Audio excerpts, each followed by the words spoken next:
Bonjour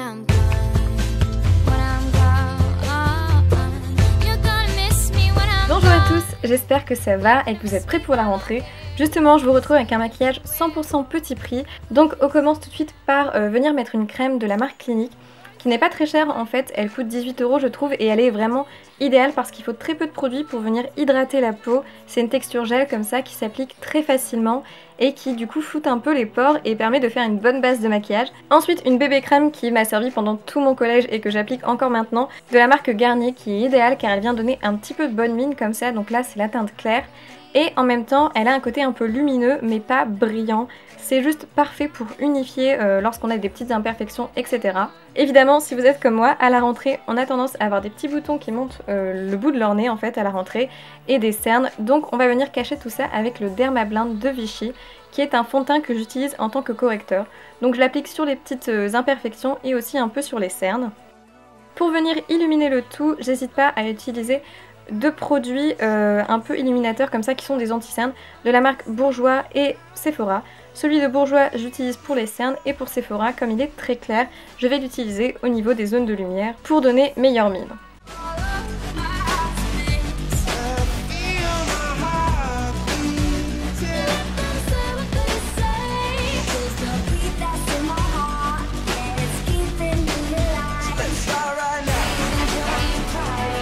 Ensuite je poudre avec une poudre de chez Avril qui est très bien, très discrète et en même temps qui fait très bien le job finalement. Puis il est temps de donner un petit peu de couleur au teint, donc ensuite je passe tout simplement avec un petit blush de la marque NYX. Il est très pigmenté donc il faut avoir la main légère et bien estompée. Ce que j'aime faire c'est venir l'appliquer jusqu'en haut des pommettes, vraiment ça illumine un peu le visage, ça donne ce côté bonne mine toujours. Ensuite j'utilise un produit de chez Maybelline qui est normalement une poudre pour le visage mais que j'ai pris très foncé pour venir en faire un bronzer.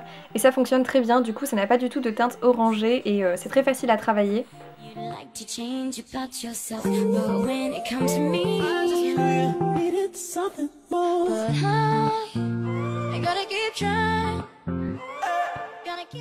Il est temps de venir illuminer un petit peu les zones du visage toujours, et là ce coup-ci avec un petit illuminateur format crème de la marque ELF. J'utilise toujours la même teinte qui est ce rosé un peu champagne que j'applique juste au niveau du dessus des pommettes. Ça permet de refléter la lumière sans être trop brillant. Pour les yeux, je voulais quelque chose de vraiment très simple parce que personnellement je ne me maquille pas énormément les yeux parce que j'ai pas forcément le temps le matin. Donc tout d'abord je vais venir utiliser une petite ombre de chez Kiko, une ombre à paupières qui est beige pour venir unifier la paupière mobile. Une fois que ceci est fait, je vais prendre une ombre qui vient de chez Bourjois qui est un peu irisée rosée juste pour donner un peu de dimension. Et puis je finis avec un petit crayon qui est marron doré de la marque Avril que j'aime aussi beaucoup, que j'applique au niveau des muqueuses du bas des yeux et dans les muqueuses du haut des yeux. Et voilà, je trouve ça très naturel.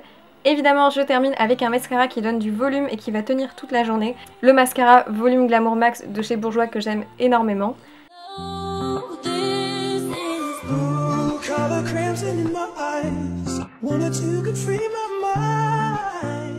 On n'oublie pas le toit du visage entre guillemets avec les sourcils. J'utilise un petit combo de poudre et de cire de la marque ELF. J'utilise essentiellement la cire avec un pinceau Zoeva Liner. Ça fonctionne très bien, c'est difficile de se rater avec ce produit justement parce qu'il n'est pas trop pigmenté. Donc on peut y aller tranquillement, sans problème. Et puis je finis pour les lèvres avec un rouge à lèvres qui va tenir toute la journée, qui est assez nude. C'est un rouge sans transfert en teinte 13 de Sephora qui sont à nouveau disponibles. Donc n'hésitez pas à le commander si ça vous intéresse.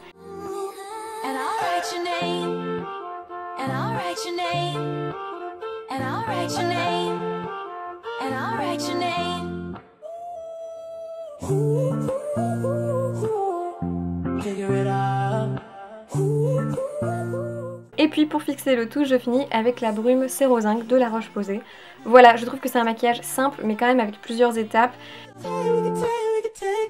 Si vous voulez un rouge à lèvres un peu plus rosé comme ça, je vous propose de participer à un petit concours pour gagner le rouge à lèvres de chez Clinique. Je pense vous rajouter aussi d'autres petites choses, mais voilà, ça vous permettrait peut-être de vous colorer les lèvres toute l'année après votre petite rentrée. Donc n'hésitez pas à participer à l'adresse poudreclair@orange.fr.